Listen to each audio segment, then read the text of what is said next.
Yo, what's up mga kasibi? Welcome back to my channel. So yun guys, mainit na tanghali sa inyo. Ang oras ngayon is 11 AM. So umaga pa guys, ayan. At ito yung mga gapi natin. Kakapakain ko lang sa kanila guys ng DBS. Ayan.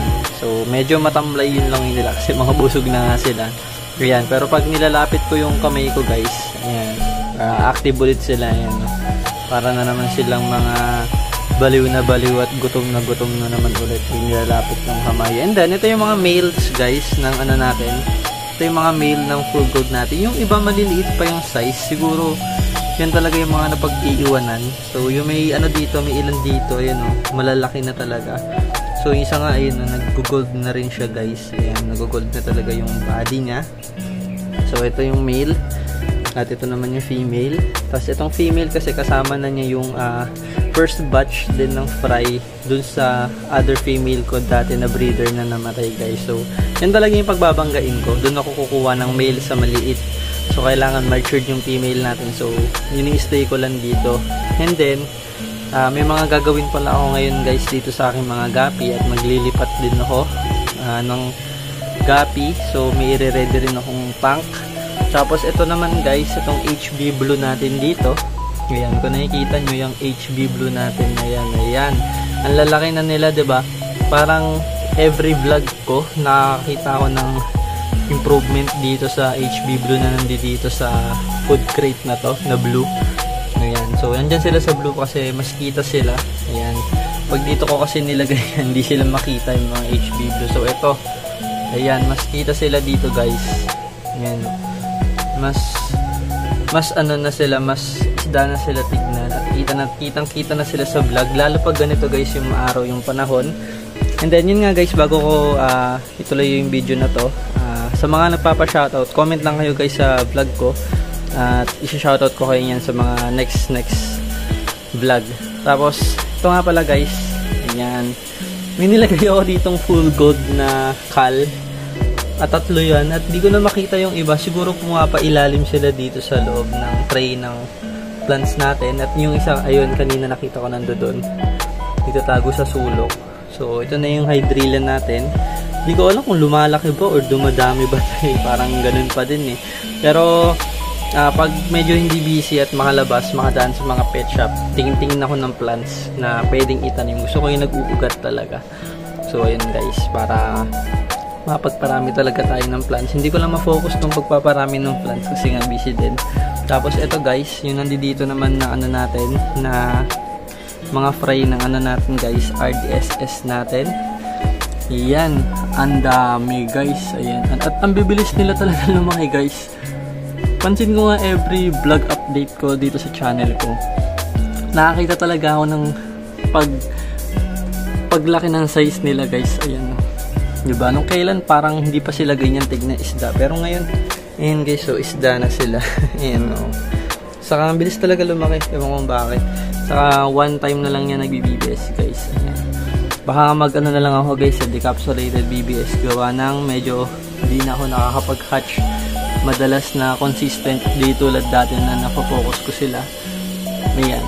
So ito yung update natin sa RD natin na to. Tapos sa HB blue naman natin guys, ayan. Ang laki na itong first batch oh. Ang laki, hinabol nila yung hinabol na ito guys yung size ng mga full gold natin, then nag-grow out na nandoon. Malaki na ng konti sa full gold. Pero itong mga HB blue na to, ayun no, ang laki. So nakikita ko na yung female dito. At yung mga female dito, itatabi ko na. Baka ilagay ko na dun sa grooming tank. Itatabi ako ng dalawa. Tapos yung mga male, hayaan ko sila gumanda. Hayaan ko sila gumanda dito. Or hindi ko alam, mamaya guys, update ko na lang kayo. Or sa next vlog ko kung ano yung magagawa ko sa setup ko ngayon. Ayan, kasi maglilipat din ako ng fry. Ayan. Tapos, ito rin guys, pansin ko din dito sa fry ng RGSS dito. Ang bilis din lumaki. Ngayon, no, pupuntahin natin sila dito. Ayan. Ayan. Kakatapos ng lahat ng fry ko guys, magpakain ako ng BBS. Kakatapos ng nila. Nagpakain ako kanina lang guys. Ito, bago ko simulan tong vlog na to, napakain ko na sila ng BBS natin. Ayan. Ang bilis lumaki. May mga dominant size na dito na mas malaki at napag-iiwanan yung iba. siguro piliin ko din yung mas maliliit. Kasi isang batch lang to eh. Tapos dito rin kasi yung fry ng P-Dirt. Yung tatlo kong fry ng P-Dirt. Tapos, ito din, ayan, nag-improve na din. Ayan. Mas isda na rin sila tignan. Hindi katulad dati na maliit, parang ganun na yung maliit. So, yung iba, ayan, malaki na. Tapos, dito din, ito yung MSS. Ayan, malaki na sila. Okay naman. Nakakatuwa naman kasi nag-iba talaga yung size nila. Ayan. So, ito yung P-Dirt natin. Tapos, dito guys, ito. Ayan. Lilipat ko na muna to, itong MSSBT na to. Lilipat ko muna siya. Siguro, lagay ko muna siya dito sa RDSS na to. At itong RDSS na to, siguro aalisin ko na to. Kasi hindi na talaga okay yung swim niya. Ayan, baka i-separate ko na to. At magwa-water change din kasi ako ngayon guys. So, ayan o, iba talaga yung swim niya. Parang nahihirapan siyang bumaba. So, may something sa kanya. Ayan. Ewan ko ba bakit may mga female talaga na ganito after drop nagkakaganito guys. Ayan, nagkakaganyan siya. Ito yung yung line ko na binili ko sa Batangas. Yung male nito in-out ko na kasi marami naman na napaanak. Ito saka yung isa nito na katrio nito na female, yung madami guys. May napa-out naman na ako. Pag ganun kasi nakakapag-out na ng trio, pwede nyo nang i-release yung breeder. Ako nire-release ko na kasi para magamit din ng iba at at the same time meron akong tank na magamit guys para lang sa space din natin ng mga gapi natin at fry. Tapos ayun din guys, para rin malimitahan yung pagpaparami ng gapi kasi minsan pag sobrang dami din ng gapi at kulang ka na sa tank mo, mahirap din kasi masyado silang crowded at masyadong marami nang napadrop kasi mahirap din i-separate soon kapag naglaki yan na yung mga female, saka dapat hindi sila mag-inbreeding yun guys. Kaya ngayon ganun yung iniisip ko ngayon kung paano ko sila i-separate soon. Tapos ito naman yung P-Dirt natin na isa guys. Ayan, yung lalaking P-Dirt. Ayan, galing to dito eh, galing yan dyan eh. So ito na, malaki na tong isang P-Dirt dito na nag-iisa nating male. Meron pang male na nandun sa kasama ng HB Blue na grow out. Ayan. So may years na ganito. Ayan o. Hindi ko lang alam kung gaganda pa talaga to kasi medyo white naman na at pa-cross naman na yung pagiging platinum niya sa liit niyang yan. Naging ganyan na siya. So ayan o. Sana maganda kalabasan guys ng pag-groom niya dyan. Ayan. Dalas-dalasan ko na lang din yung pag-water change para hindi rin magkasakit. Ayan guys.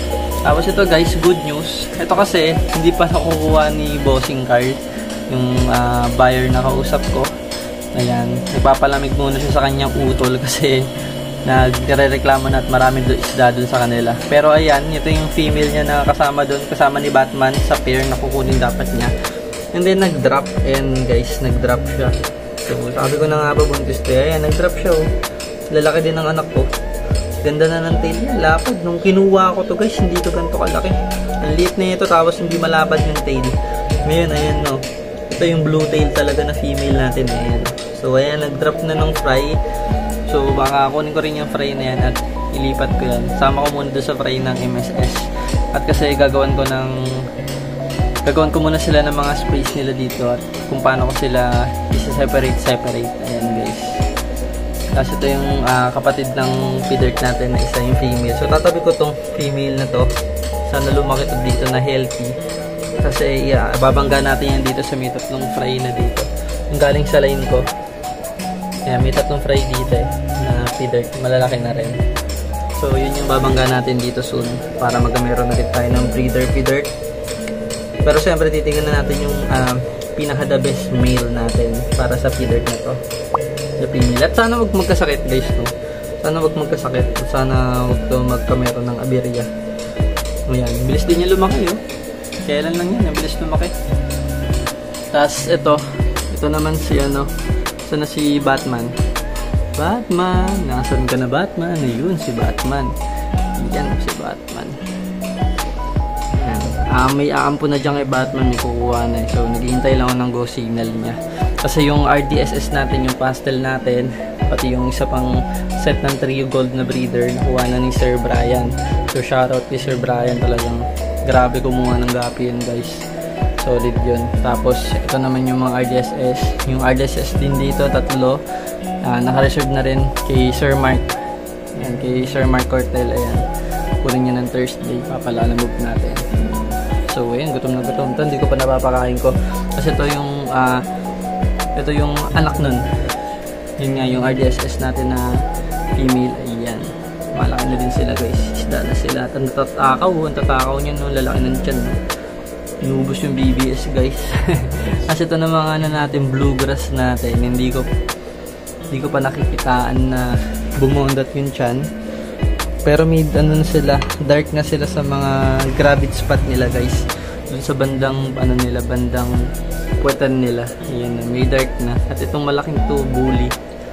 Ayan, na dark na guys. So, diba, kita nyo yung bandang gravity spot. Siguro, fry na yun. So, may ganun kasing gapi talaga yung female na ganun, matagal silang mag-drop. Talagang nabubuo pa mismo talaga yung mga fry dun sa chan.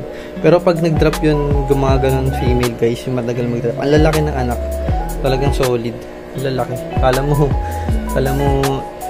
nasa 3 weeks nun, nasa 2 weeks to 1 week na yung fry pag din-drop niya. Kaso nga lang, matagal nilang ilabas sa chan nila. Ayan. Tapos si Wonder Boy. Ayan. So, yun guys, yung update natin dito, yung good news natin na yun, meron na naman. Third batch to, guys. Third batch to ng fry nito. And then yung guys, maglilipat lang ako ng mga gapi. At ito, nininisin ko kasi yung tank na yan. Tatanggalin ko yung mga lava rock. Tapos, mag-water change na din ako, guys. Ayan, at mag-aasikaso muna ako dito, guys, na ating mga gapi. And then yun lang, guys, balitaan ko na lang kayo sa mga susunod na aganapan dito sa channel ko, guys. And then thank you for watching, guys. Kita na lang sa next vlog.